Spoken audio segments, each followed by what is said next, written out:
Civic Center for hosting us. So my name is Olga Barreto Gonçalves, and I'm here today with my colleague Diāna from all the way from Latvia, not that far, but still. We've been in Ukraine for about 10 days now? 10 days. As we say, gastroli. So we came all the way from Riga to Odessa first, where we also had a meetup like this with the local startup ecosystem and some startups.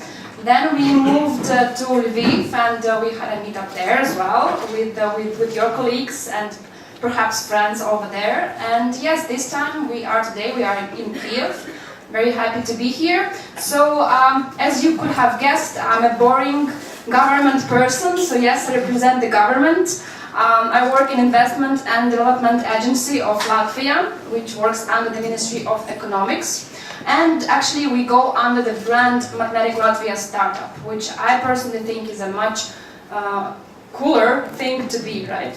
So today, basically I will give you some insights into the Latvian startup ecosystem, and it's in a way unique in the sense that well, I will be explaining how the government came on board.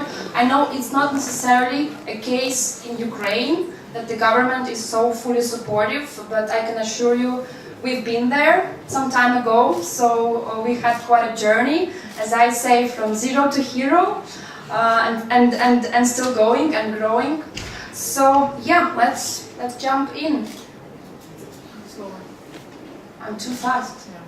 So you know, some of people actually ask like, why Latvia? What are you doing there? And such a small place on the map. Many people in the world can't even locate it.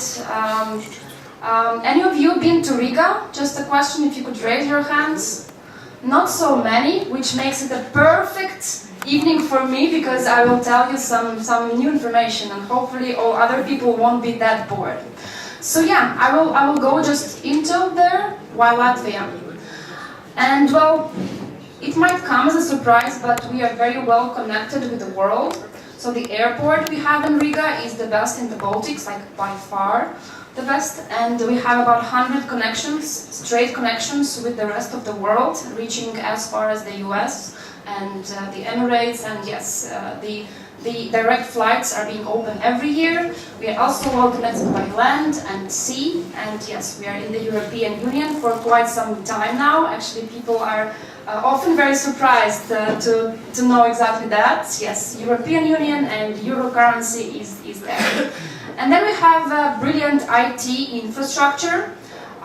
Recently, just 3 weeks ago, I believe, we had a 5G conference, which was just mind-blowing, and it was showing all the great future we are walking into. Well, great on one hand, quite dangerous and creepy in a way, if you ask me, on the other hand. So yes, the speed of internet, of course, I don't perhaps have to tell you that, but yeah, I mean, we're all moving towards so fast internet, it's actually getting dangerous. And then we have a lenient tax system. I will be talking about this a little bit more, and very low cost of doing business. So we rank in the top 20 according to the World Bank, I believe, ranking between Canada and Germany. Yeah, I remember that. I have some colleagues over there who are attending, so kind to attend this presentation, probably hearing it for the 100th time, but anyways. And yes, abundant talent and educated multilingual people. So by default, we speak 3 languages, which are Latvian, Russian, and English. But in the startup ecosystem, I will be talking more about that perhaps later. Even Chinese, French, German, I mean, we just love languages. Languages come easy to us. Our startup ecosystem is quite vibrant, and I like to think of it as small, but also big enough. So there is the beauty of small, that you can shake hands with pretty much anyone in the country. Not only the startup ecosystem, but say the minister, the president, the industry, and it's all available.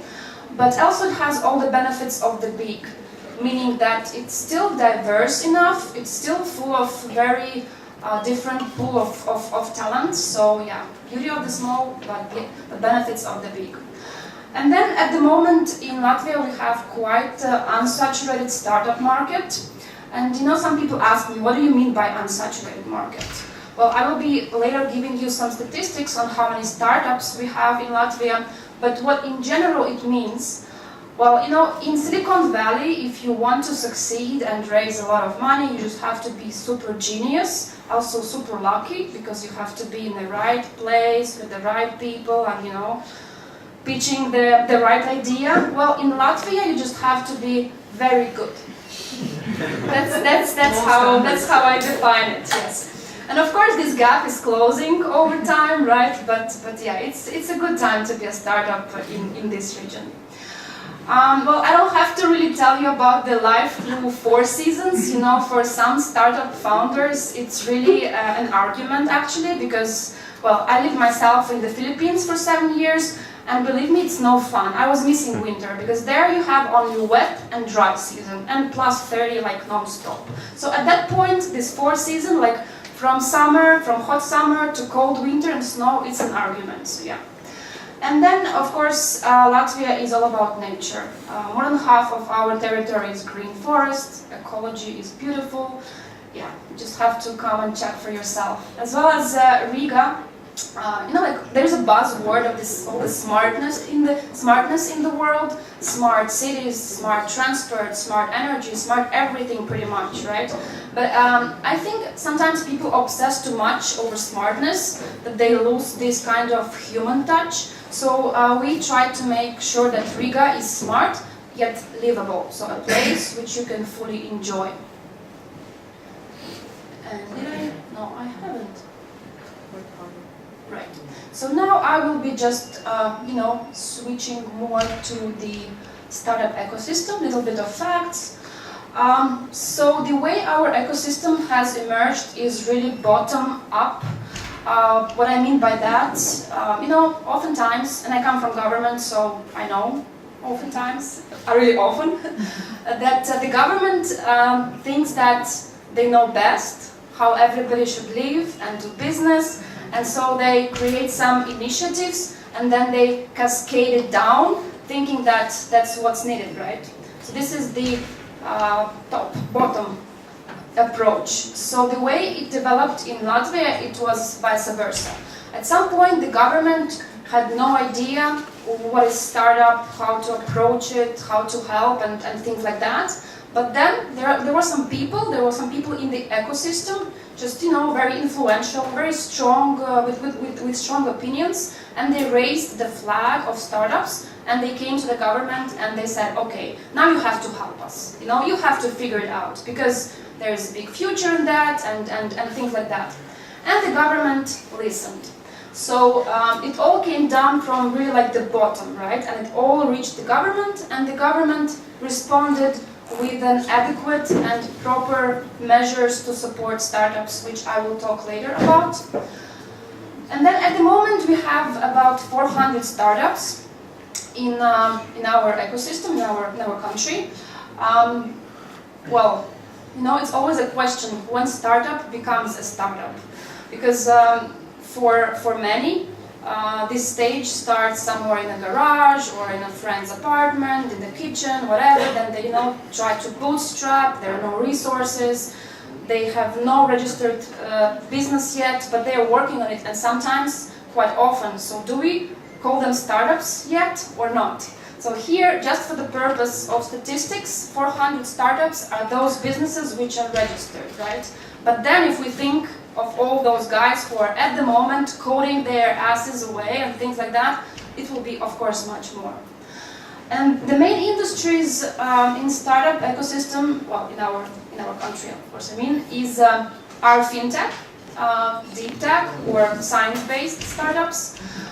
Surprisingly, we have evolved as a drone hub, so we have a dozen of drones with like different purposes and different applications. They are developing their products. And in general, you know, this SaaS or software as a service business model is really prevailing. We have 5 active associations who, you know, fight for startups, and they lobby interests of startups and investors and everyone in the ecosystem. That's Latvan. They represent business angels. That's LVCA, and I know you have UVCA, which is very strong actually, working, like fantastic work is being done there. So we have a similar in Latvia, and then we have a startup association, which is starting.lv, and we have 2 blockchain associations. You know, it's such a buzzword these days. So there were guys who did not agree necessarily on the future of blockchain, and they didn't find common ground, so they decided to establish 2 associations. So now we have one which is driving the whole crypto and Bitcoin and all other, of course, cryptocurrencies and ICO, and the other one which is like completely against, and then like, okay, blockchain for education, blockchain for government, blockchain, you know, blockchain. So it's very interesting. And yes, we have a lot of startup hubs and different co-working spaces, such as this. Well, maybe not as beautiful. I really like this one. The view is just killing me. And then we have some big startup events. So one is approaching actually very fast. That's Digital Freedom Festival in November. And can I drop a spoiler? Or it's not a spoiler, right? It's on the Facebook. It's on the Facebook, so not a spoiler. We will be giving away some tickets today to this festival as a prize for your effort to pitch to us. And then we have TechChill, which is in February, and that's a Founders Festival. And February is like, I don't know, only badasses come to Riga, I believe. But it's a crazy one. And then we also started at Tech Atelier. Deep Tech Atelier in Riga, which is all about science-based startups. So it's quite a new thing. And I believe we even have a gentleman here who attended the first one. Don't see him at the moment, but yeah. Plus there are so many thematic meetups and networking events. I believe same happening in Kyiv, right? Sometimes I check the Facebook about like what's happening in Kyiv, and I'm like, okay, if I were in Kyiv, I would not even know where to go exactly. Also, at the moment, we have 4 acceleration programs. The first 3 you see on the screen are run with the help of public money, EU funds, lucky us, I guess. So one of them, Overkill Ventures, is actually here today. Diāna represents. Yeah, I will. Yes, and she will talk about this whole program a little bit later. And then we have one private initiative, which I'm sure some of you have seen or have heard, Startup Wise Guys. They like to tour as well the region, scouting for startups. And recently we also opened our information portal, which is startuplatvia.eu. You know, just to keep people such as yourselves informed about what's happening in Latvia. And yes, I promised you to touch upon Welcome Pack, or that like list of different support mechanisms which the government shaped and designed for startups. A nice picture of Riga. And you know, like, why even Welcome Pack? So when the government realized that we need to support startups, they were thinking, well, there was, if I'm honest, some kind of identity crisis. Like, what do we do exactly? What do we offer in Latvia, being such a small country, kind of in the middle of nowhere, but also kind of in the place where east meets west meets north. And then we realized that actually we should use this as a leverage, being small and, you know, quite a cheap platform to operate in. So we said, okay, just everybody come, start, test your ideas in the European market, and get all the support from the government, impossible and possible, and also don't forget to live your life, and from there go global. This is our value proposition, right? And for this value proposition, we have an MVP, of course. So yeah, speaking startup jargon, it's a must. I will just give you a very brief overlook, and later, if you have any questions on any of them, I have more slides, which I'm not going to use unless you force me to, okay?